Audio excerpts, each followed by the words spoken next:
No, I can't say that. The poha that they make in Indore is so bad. Siddharth sir, any advice? Paneer paratha from night canteen. Oh, sorry. I wanted to check how long it takes.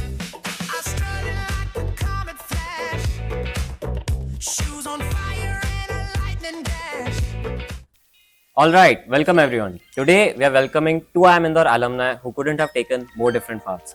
One is a research analyst at Aquamarine Capital and the other is deep into economic research at IIM Bangalore. Please welcome Pradyun and Paaras.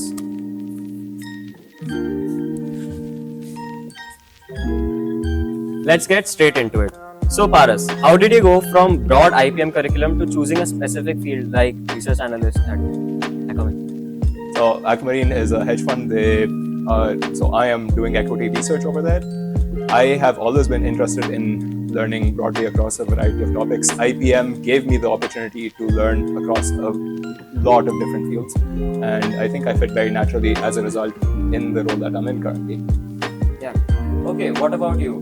From like such a huge IPM curriculum, you chose to go into research. Yeah, so basically, even after IPM, I was working in a consulting firm in one of the big fours at PwC. There also some of my work closely involved the learnings that I had from the IPM curriculum, and that eventually led me to be interested in research. So, thinking about internships, right? Which one were the most helpful for your career, and if you did them during your academic year, how did you manage it? Okay, so basically, I did 3 internships during the whole IPM 5-year program. So I think the social internship was the one where I actually went on field. We tried to understand something about public policies. I was interning at IIM Ahmedabad, and that is something that eventually again led me to be interested in research, how public policies evolve and what are some of the impact evaluations that can be done for these public policies. So that surely helped me in both during my role at PwC and right now during my PhD as well. So, next up is, what was the single toughest challenge you faced at IIM, like academic or personal? How did you overcome it? Perhaps it was just waking up every day, coming to class at 8:45. You're doing whatever till 2 a.m., 3 a.m. And then afterwards you have to wake up at 8:30 a.m., run up to class. I think that's a pretty big challenge in itself. Now, moving on to like the career aspect of things. So, Paaras, what were the key steps that took you from graduating IPM to becoming a research analyst? Right, like what's the real story of you being a safety hero on campus? Okay, so the first question, how did I reach to being a research analyst at Aquamarine? It was a bit of a winding path. So I first started off, I worked with an investment bank based out in Mumbai, and then I was there for 6 months working on the risk team. The next one after that, I had then shifted to Europe, Germany particularly. Over there, I was working as a trainee first, and then in the sales team at an index provider. And then I really was very interested in equity research in that side of the world. At Aquamarine particularly, I first was in touch with them in 2023. I went to their office, then in 2024 again, and finally I said, look, I really want to join you, and in 2025 I joined them. Now the safety hero part.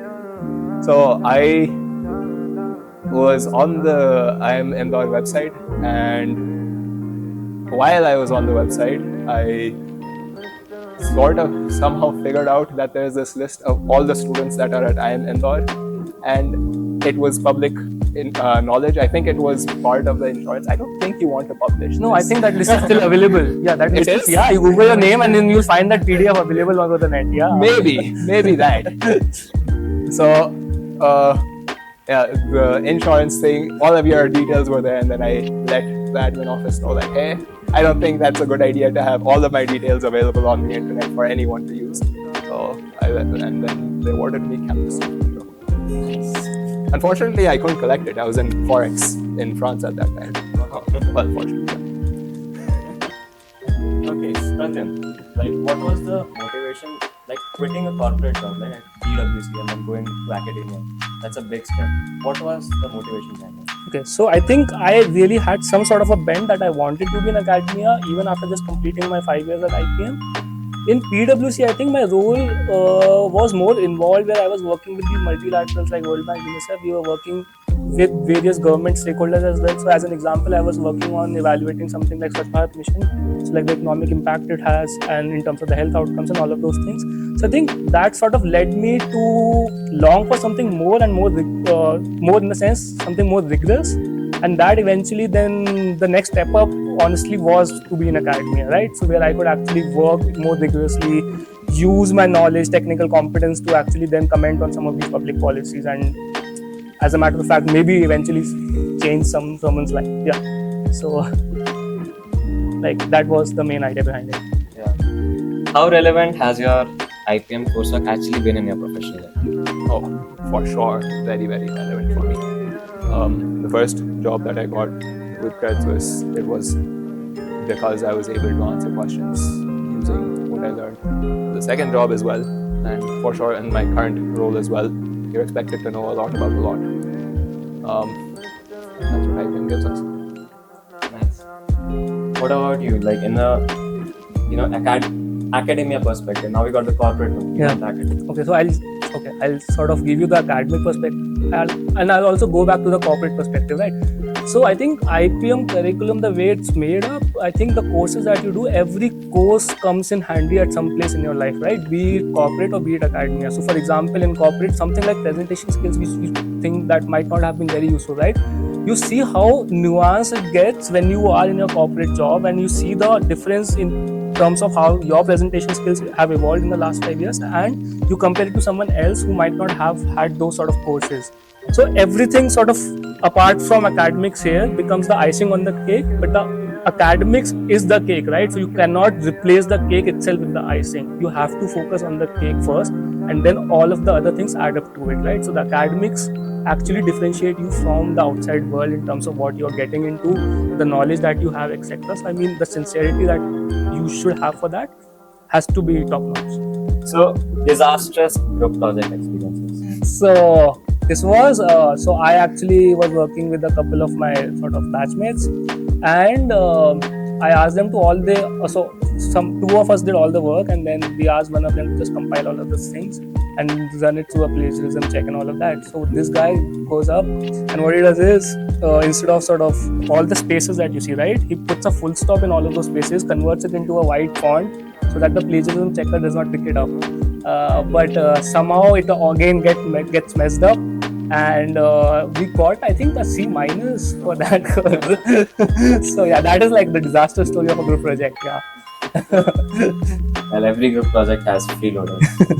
What's your take on case competitions?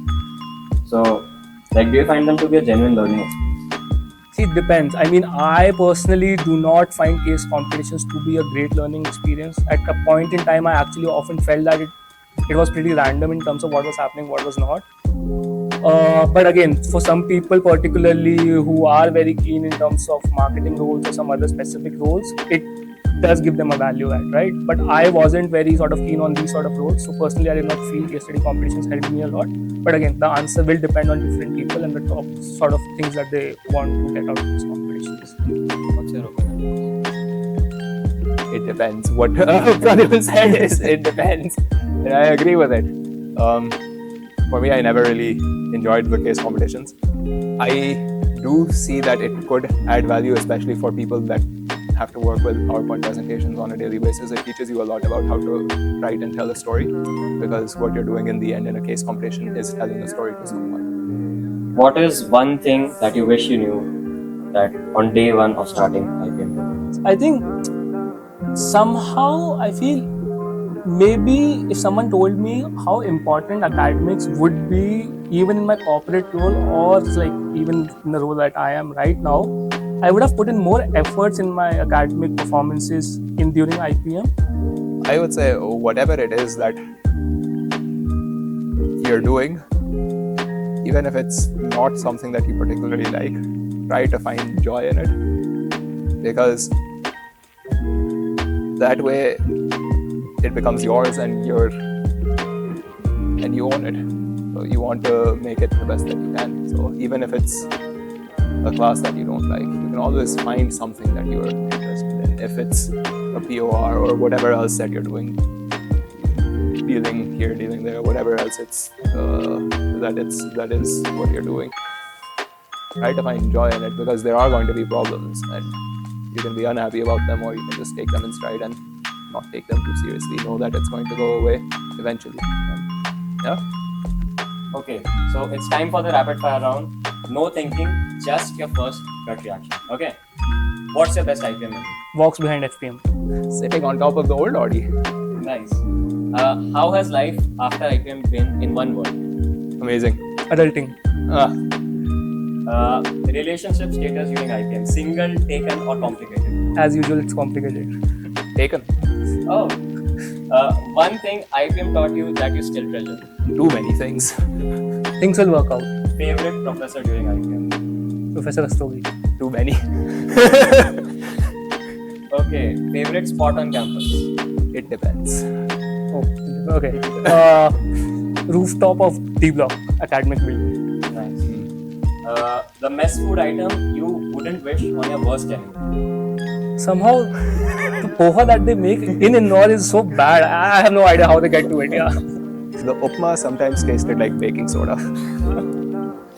Okay. A subject you definitely passed but understood nothing? Accounting. Indian English literature. A campus rumor you heard about yourself? Also, I was a CR. I heard that I actually first asked people to submit sort of assignments to me, and then I copied before sending it to professors. Don't all CRs do that? Oh my god. Okay, 5 words of advice for IPM. Do everything sincerely. Rapid fire. Well, I'm like, can that be 5 words? Very valid 5 words. Okay. Your go-to survival meal during like exam? Oh. Midterms. Paneer paratha from night canteen. Oh, yeah. Paneer paratha from night canteen. And then paneer tikka masala as well with naan. Nice. Most creative excuse you've used to skip a class? I mean, I would sometimes. No, I can't say that. Not politically correct. I can't say. I never really had to give an excuse. Let's just frame it like that, and I'll tell you afterwards. What about you? Yeah, I mean, I usually did not like to miss classes, but then one time I used this excuse that I really have to be at this SBI branch for some of my own paperwork. So, yeah. One thing you miss the most about IIM Indore? My friends. Yeah, my friends. And last question, IPM in 3 emojis. Smiley face, frown face, and then to the moon. A crying face, and then a big hug. Nice. That's it for our interview. Really nice meeting both of you, and we hope to see you back on campus having fun. Well, thank you. Thank you so much. Thank you. Yeah, really nice. Well done, guys.